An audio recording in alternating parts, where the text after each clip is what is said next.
Okay, let's dive in. Picture this. You've got your eye on a piece of property. Could be anything, really. Vacant land, maybe a spot for a big development. Could even be a house you're thinking, yeah, maybe I'll rent to own that someday. You want to lock it down, right? Yeah. Get today's price, stop anyone else from grabbing it while you figure things out. Permits, maybe financing, just saving up. Right. The usual hurdles. Exactly. But here's the kicker. You don't want the full financial hit right now. The immediate commitment, all the risks of actually owning it just yet. How on earth do you control valuable property without, well, owning it? It does sound a bit strange, doesn't it? Yeah. Like having your cake and eating it too, in real estate terms. Right. But that exact situation, that's what a really powerful tool is designed for. It's called a real estate option agreement. Ah, okay. It basically creates a legal wedge between having the right to buy something and having the actual obligation to buy it.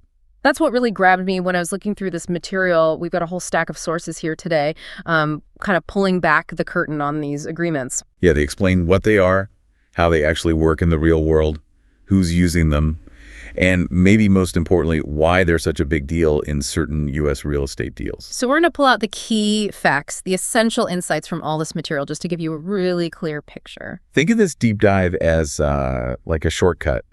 We're boiling down the must-know stuff about real estate options.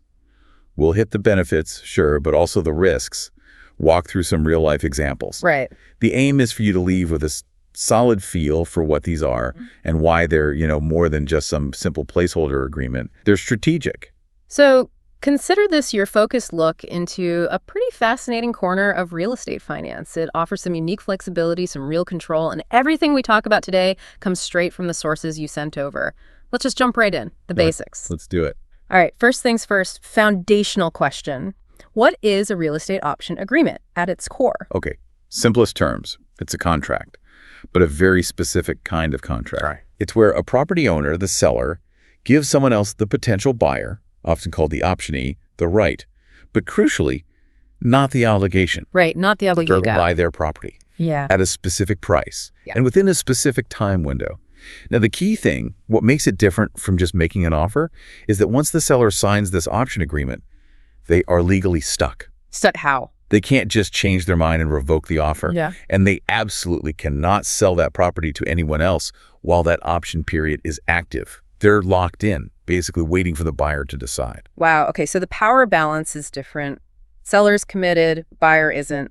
What makes one of these things legally binding then? What are the absolute must-haves according to the sources? Yeah, the sources are pretty clear on the legal nuts and bolts. Especially here in the U.S., you've got things like the statute of frauds to deal with. So first off, it absolutely positively has to be a written agreement. No handshake deals. Definitely not. Verbal agreements for options on real estate. Generally, they won't hold up in court. Needs to be down on paper, signed by both sides. Got it. In writing. What else? What's non-negotiable? You need specific property details, like really specific. You can't just say, that lot over by the highway. Uh-huh. The agreement needs to pinpoint the property exactly. Full address, legal description, maybe the lot number, even details about, physical features, boundaries, any easements, zoning info that's relevant. If it's vague, the whole thing could fall apart. You need to know exactly what property this option covers. Makes sense. Certainty about the asset. And you mentioned a time limit, a specific time frame. Absolutely. Third key element, a defined duration or time frame. We call this the option period. And this is super important. The sources say this period can really vary a lot. How much variation are we talking? Well, if it's just for, say, checking out an existing building, doing some quick due diligence, it might be shorter. But for the big complex stuff, especially development projects that need planning approvals, permits, the sources suggest even 6 months might be cutting it fine sometimes. Wow. Often you're looking at options that run for 1, 2, maybe 3 years. And for really huge projects, like assembling multiple pieces of land, could be 5, even 10 years. 10 years. Yeah. This time frame isn't just pulled out of thin air. It's tied directly to how long the buyer thinks they'll need to do. Well, whatever it is they need to do before they can actually commit to buying. So the length of the option tells you something about how big or complicated the buyer's plans might be. What about the price? Is that set in stone too? Yes, that's number 4, a fixed purchase price. Yeah. Buyer and seller agree on this price when they sign the option, and that price stays put for the whole option period, no matter what the market does. Goes up, goes down, doesn't matter. The buyer knows exactly what they'll pay if they decide to buy. Huge for financial planning. Okay, so specific property, fixed price, set time, all written down. What does the buyer actually give the seller for this? For this exclusive right to just wait and see? Good question. That brings us to number 5, the crucial money part. The option fee. Sometimes called a premium or consideration. It's money the buyer pays directly to the seller. Directly. Yep. Specifically for getting this option granted. It's the price for taking the property off the market, giving the buyer that exclusive window. And the key thing is the source of stress. This fee is usually non-refundable. So the seller just keeps it, even if the buyer walks away. That's the deal. It's their compensation for tying up the property for the risk they took that the buyer might not follow through. Okay. And if the buyer does decide, yes, I want it, how does that actually trigger the sale? Right. That's the mechanism of exercise. When the buyer pulls the trigger, they formally exercise the option. Usually this involves sending a formal written notice and option notice to the seller, saying, yep, I'm buying according to the option terms. And then money changes hands again. Often, yes. When they exercise, the buyer usually also has to put down a deposit. Sources mention maybe 5% to 10% of the purchase price. Once that notice is sent and the deposit, if required, is paid, the option agreement basically morphs into a binding purchase agreement, just like a regular sales contract. It transforms. Exactly. And the final step, the actual transfer of ownership, paying the full price, what we call completion or closing, that happens later, usually weeks or months down the road, on a date or timeline that was already set out in the original option agreement. So it starts unique, only binding the seller. Buyer takes action, exercises, and boom, it becomes a standard two-way binding deal. Just to really hammer this home, what's the single biggest difference between this option thing and a standard purchase agreement, like when you buy a house normally? The absolute core difference. Obligation. In a standard purchase agreement, once both sides sign, buyer and seller are generally both obligated to go through with it. Unless, a specific contingency fails, financing falls through, inspection's bad. Right. But in an option agreement, only the seller is obligated. Obligated to sell if and only if the buyer chooses to exercise their right. The buyer. They are never obligated to buy. They just hold the power to choose. That flexibility for the buyer versus the seller's commitment, that seems incredibly powerful. Why would a buyer choose this route instead of just making a normal offer? What are the big strategic wins here? You nailed it. It's all about strategy, flexibility, and control for the buyer, the optionee, with less risk up front. One huge benefit, especially for developers or big investors, is getting time for due diligence and planning. Okay. Think about a developer eyeing a big, messy site. Maybe it needs rezoning, environmental checks, traffic studies, sorting out utilities. Yeah, sounds complicated. It is. And it takes time, months, maybe years dealing with planning boards, regulations. Doing all that before you actually own the land, that massively reduces the risk. An option gives them that breathing room, time to do the studies, get the approvals, make sure the whole project even makes sense before they sink millions into buying the dirt. So they're basically paying a fee for the time and the exclusive right to investigate without risking the full purchase price right away. What about lining up the money? Exactly. The option period is also crucial for securing financing, especially for big deals. Getting bank loans or finding investors isn't instant. It can drag on for months. Having the property locked down with an option means the buyer knows it's theirs if they can get the funding sorted at a price they already know. Takes away some of the uncertainty while they chase the capital. And all that time, the price is fixed. Precisely. The price lock, that's massive, particularly if the market's heading up. If property values jump during the option period, the buyer still gets to buy at the lower price they agreed on months or years ago. Instant equity, potentially. They control that upside. And they get all this time, price lock, exclusivity for a relatively small upfront cost compared to actually buying. Yeah, that's the big draw of the low initial investment. An option fee is usually way less than a typical down payment, which might be 10%, 20% or more. So investors, developers, they can control a really valuable asset, a potential project site, without tying up huge piles of cash right at the start. Frees up capital for, the due diligence costs, the planning, maybe other deals. And while they're doing all this, nobody else can swoop in and buy it. Correct. They have exclusivity. The agreement legally blocks the seller from selling to anyone else during that option period. It's a huge peace of mind for the buyer.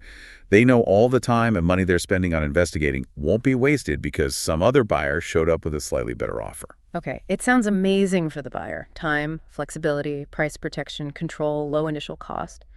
But what about the seller? Why would any seller agree to tie up their property, maybe for years, with zero guarantee the buyer will actually close? Fair point. And the sources do lay out the seller's angle, too. The most obvious benefit: receiving the option fee. That non-refundable cash goes straight into their pocket. It's theirs. Keep it, no matter what. It's payment for taking the property off the market, for the hassle, for the risk that the deal might not happen. Think of it as low-risk income for them. So they get paid just to wait and grant that exclusive right. Exactly. It also helps them in attracting high-intent buyers. Let's face it, someone willing to put down a non-refundable option fee, they're probably a lot more serious than someone just kicking tires or throwing out lowball offers. It filters out the looky-loos. And you mentioned earlier, if the option involves the buyer getting approvals, the seller might actually benefit from the buyer's work. Absolutely.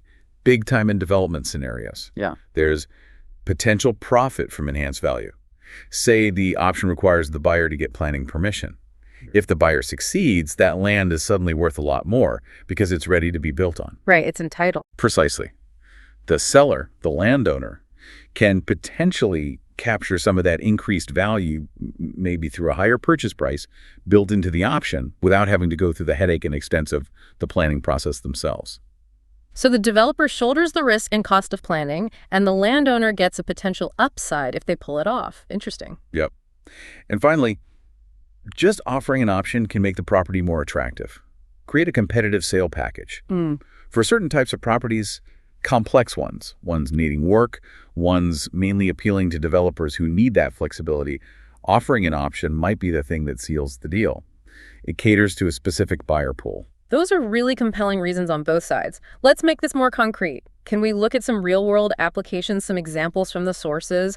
Where do we actually see these option agreements in action? Yeah, the sources paint some clear pictures. We've touched on it, but property development is textbook. Imagine a developer spots, say, 50 acres. Currently farmland, but right near a highway exit. Perfect for an industrial park, maybe a big housing development. Source used an example. Maybe it's valued at $10 million. But the developer needs to do feasibility studies, environmental checks, probably get it rezoned, plan all the roads, sewers. Huge amount of work. Yeah. Costs a fortune, takes ages before they can even think about breaking ground. Right. Lots of upfront risk. Exactly. An option is perfect. Developer pays the landowner, say, $100,000 for a 2-year option, locks in the $10 million price, gives them 24 months exclusive rights. They spend that time doing all the planning, engineering, zoning battles. They're not paying property taxes on $10 million worth of land yet, if it all works out. Great, they exercise the option, buy the land. If the rezoning fails or studies show it's a bad site, they walk away. They lose the $100K option fee, plus whatever they spend on studies, but they avoided a $10 million disaster. That really drives home the de-risking part for big projects. What about something smaller scale, like for regular folks buying or selling homes? Yeah, that's where you see lease options, or what most people call rent-to-own. Very common for houses. It's basically a combo deal. Someone rents a house, but the rental agreement includes an option to buy it later. Oh. Usually within a set time, maybe 1 to 3 years, and at a price they agree on up front. The sources mention that often a slice of the monthly rent payment gets set aside as a credit towards the purchase price or the down payment later on. So, like forced savings towards buying the house while you rent it. Pretty much. Say rent is $1,500 a month, maybe $300 of that goes into an option credit pot. This works well for people who want to buy, but maybe their credit isn't quite there yet, or they need more time to save a down payment. They expect things to improve. And for the landlord. They get steady rent, plus usually an upfront option fee, smaller than a commercial deal, but still something. And they have a potential buyer already living there who's maybe more likely to treat the place well because they hope to own it someday. Right. I've definitely heard of those. Okay. What about investors? Are there specific strategies they use with options? Oh, yeah. Investors can get pretty creative. One tactic is the listing option. An investor finds a property owner willing to grant them an option, maybe for a fairly small fee, to buy at price X. The investor then immediately lists that same property for sale themselves, but at price Y, which is higher than X. If they find a buyer willing to pay price Y, The investor exercises their option to buy from the original owner at price X and instantly flips it to their buyer at price Y. Whoa, so they profit from the difference without ever really holding the property long. Exactly. They use the option purely to control the deal and capture the markup, often done with much less capital tied up than a traditional flip where they'd have to actually buy it first, fix it up maybe, then sell. Pure leverage. Leverage and control. Makes sense. Any other investor angles? Well, there's a general holding period option, like that builder example we talked about, needing 6 months to get a $1.5 million loan and permits for a $2 million piece of land. Paying $25K for that 6-month option buys precisely that needed time window. And you mentioned a tax strategy connection too. Right, for investors doing N31 exchanges. Under tax code section 1032N, you can defer capital gains tax if you sell an investment property and roll the proceeds into a similar like-kind property within really tight deadlines. Yeah, 45 days to identify, 180 days to close, right? Exactly. Super strict. Using an option can help meet that 45-day identification deadline. You can secure the right to buy a replacement property with an option, officially identifying it, without having to fully commit to the purchase immediately. Gives you breathing room to finalize everything and actually acquire it within the 180-day total window. It's a timing tool for tax deferral. Okay, that 1031 angle is interesting. Now, the sources had this great breakdown using that builder example, the $2 M land, $25K fee, 6-month option. It showed 4 different ways things could play out. Can we walk through those? I thought that was really clarifying. Absolutely. It's a perfect illustration. So builder pays $25K for a 6-month option on $2 million land, needs time for a 1.5 M loan and permits. Success. Everything goes right. Builder gets the loan, gets the permits within the 6 months. They're ready to build. They send the option notice, pay the deposit, later close the deal. Seller gets the $2 million, plus they keep the $25K fee. Builder gets the land at the locked-in price. Win-win. Option did its job. Okay, the happy path. What if the permits become a problem? Scenario 2. Selling the option. Builder hits a snag with their specific permits, but maybe they realize the land's great for something else and they find another developer who wants it for that purpose and can get permits. The original builder can often legally sell or assign their option contract to developer B. Sell the contract itself. Yep. The source used an example. Maybe they sell it for $30,000. Developer B pays the original builder $30K, steps into their shoes, exercises the option, and buys the land from the original seller for $2 million. Seller still gets 2 Mers plus the initial $25K fee. Original builder, they sent $25K on the fee, maybe some planning costs, but they got $30K back. They walk away with a small $5 profit instead of nothing. The option itself became a tradable asset. Wow, okay. Trading the contract. What if the market just goes crazy during those 6 months? Scenario 3, profiting from appreciation. Maybe the builder suspected the land was undervalued.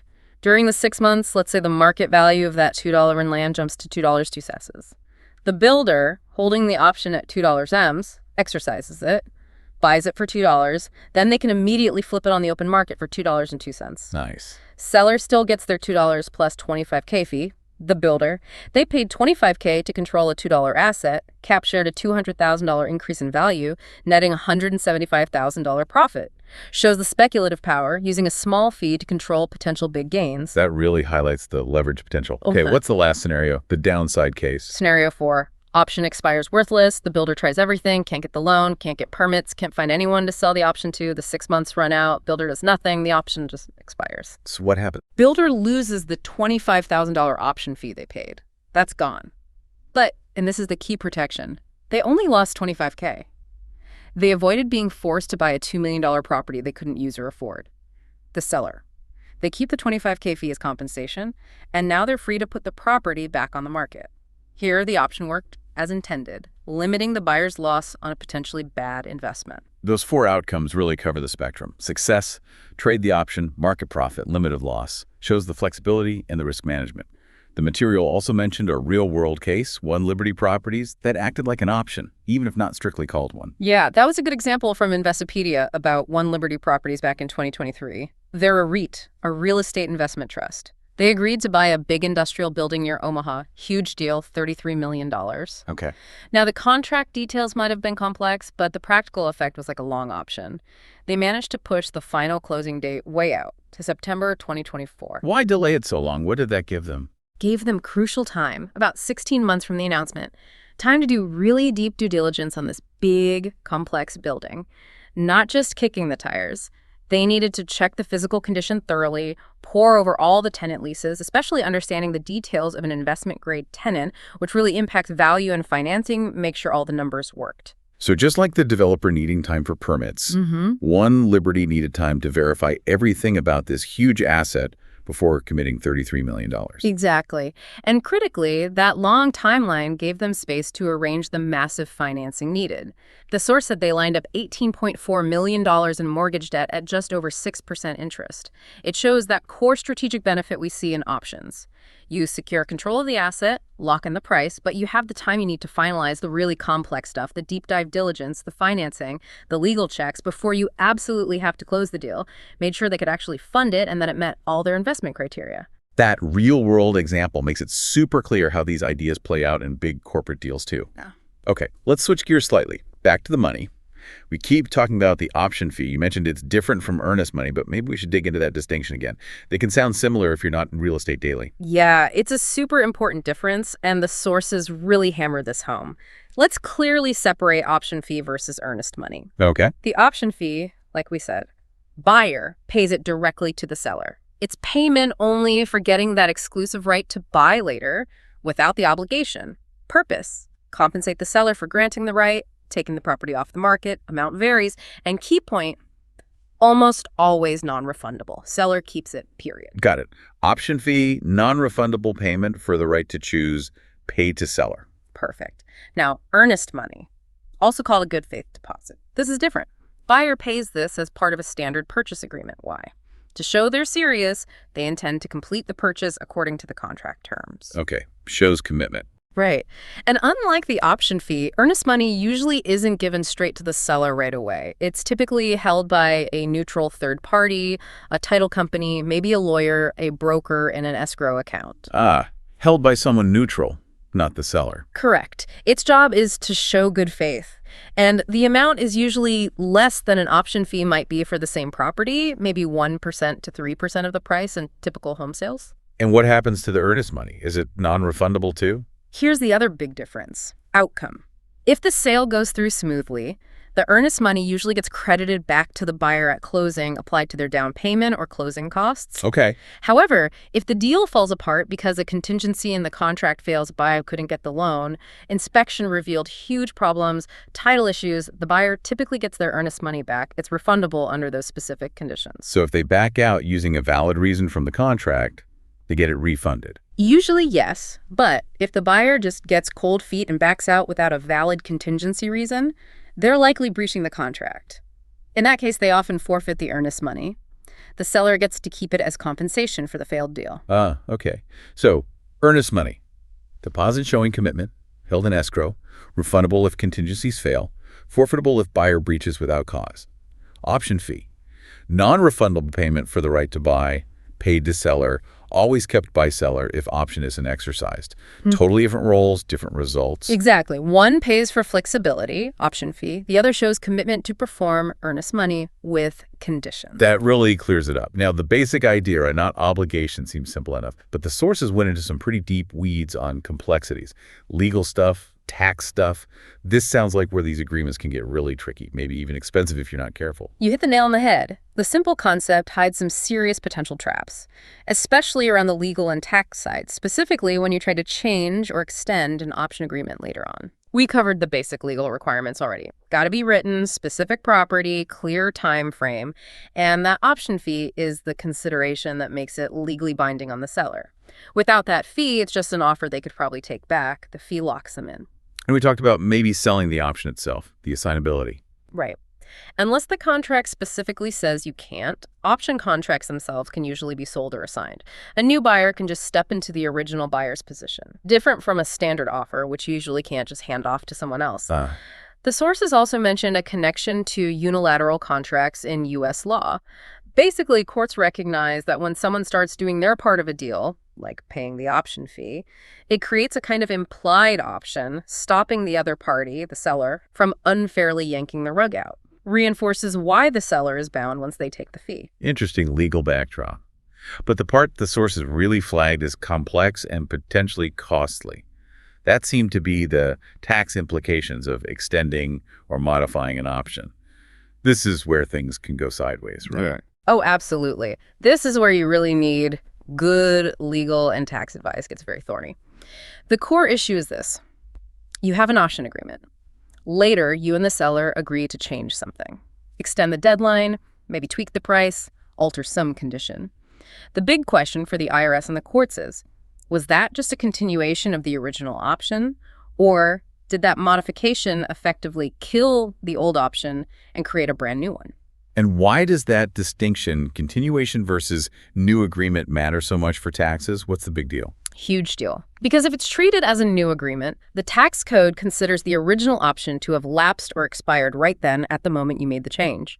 This triggers immediate, often unwanted tax consequences. Like what? For the optioner, the seller who got that original option fee, they have to recognize that entire original fee as ordinary income in the year the modification happened. Not capital gains, which are usually taxed lower, but ordinary income taxed at higher rates. Ouch. So instead of maybe rolling that fee into the sale price later, or treating it as capital gain if the option eventually expires, they could suddenly owe income tax on it right now at a worse rate, just because they agreed to an extension. Exactly. And for the optionee, the buyer who paid the fee, they recognize a loss equal to that original fee in the year the modification happened. Plus, let's say they eventually exercise this new option and later sell the property. The clock for determining long-term versus short-term capital gains on that sale, it restarts from the date of the new agreement, not the original one, could turn what would have been a lower tax long-term gain into a higher tax short-term gain down the road. Wow. That's a potentially massive unexpected tax hit or loss of a tax benefit. Yep. Just from tweaking the agreement. How do they even decide if it's a continuation or a new deal? Is it clear cut? That's the problem. The sources basically say it's, well, messy. There's no single simple rule. Instead, courts use a subjective facts and circumstances test. They look at everything that happened, the nature of the changes, case by case. Facts and circumstances. Sounds vague. What kind of facts are they looking at? The sources pull out several key factors from court cases like Riley and Brown. 1. Timing. Did you make the change before the original option expired? Trying to modify it after it already died? That looks a lot like starting a completely new deal. Think expired coupon, asking to use it later is asking for a new favor. 2. Original contract. Did the first agreement actually allow for extensions or modifications like this? If the original contract laid out how extensions would work, it's more likely seen as just following the plan. 2. Original contract. 3. New money. Was there separate consideration paid just for the modification itself? Like, did the buyer pay an extra fee specifically to get that extension? If so, leans towards a new bargain. 2. Original contract. 4. Core changes. Did you significantly change the fundamental terms? Like altering the price, changing the property description over MLS land, changing how the option is exercised, or making a huge change to the length that wasn't envisioned originally, like turning a 6-month option into a 5-year one? Big changes to the core deal make it look less like a tweak and more like a whole new agreement. So when you changed it, if the original deal allowed it, if new money was involved, and how much the main terms changed. And the sources say the courts haven't even been consistent in applying this. Yeah, that's the rub. Different courts looking at similar situations have sometimes emphasized different factors or reached conclusions that seem hard to predict. Brown might focus on separate negotiation and new money, while Riley looked at timing and how many terms changed. There's no clear ranking of these factors, which leaves everyone guessing sometimes. That uncertainty sounds awful for planning, especially with long options where circumstances almost always change. You could accidentally trigger a big tax bill just by trying to adapt. Precisely. And the sources even point out it seems stricter than how modifications are treated elsewhere in tax law. They compare it to installment sales. Rules for changing those seem much more flexible. How so? They cite an IRS ruling where someone changed an installment sale, drastically pushed payments out 5 years, raised the interest rate, buyer gave up rights, and the IRS said, nope, not a taxable event, not a disposition of the old deal. But for options, similar changes might trigger that deemed lapse and immediate tax. Seems inconsistent, maybe an area needing clearer rules. Okay. Given how risky changing these things can be tax-wise, can you try to protect yourself when you first write the contract? Maybe put language in about extensions. People try. The sources mention drafting the original option to say something like, hey, if we agree to change this later, we intend for it to be a continuation, not a new deal. But they warn, There's no guarantee that'll work. Why not? Courts still use that facts and circumstances test. They look at what actually happened, the substance, not just what the contract says you intended. If the changes are huge or you did it after expiration, just saying it's a continuation might not save you from the tax hit. Substance over form.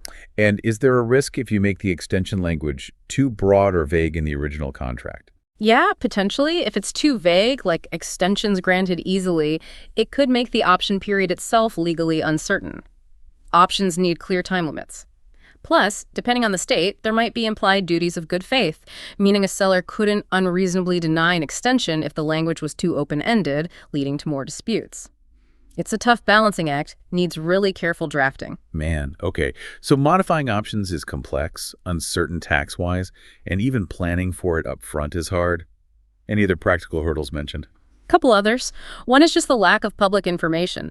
Unlike property sales, options often aren't publicly recorded in detail, making it hard to know who controls what sometimes. And the big one, given everything we just discussed, the cost and necessity of good legal help. Yeah, sounds like DIY is not the way to go here. Definitely not. Drafting, negotiating, maybe recording the option, understanding the tax minefield around modifications, trying this without lawyers who really know options. Huge risk. Paying for good advice up front is almost always cheaper than cleaning up a mess later, whether it's a tax fight or a deal falling apart. This has been incredibly insightful.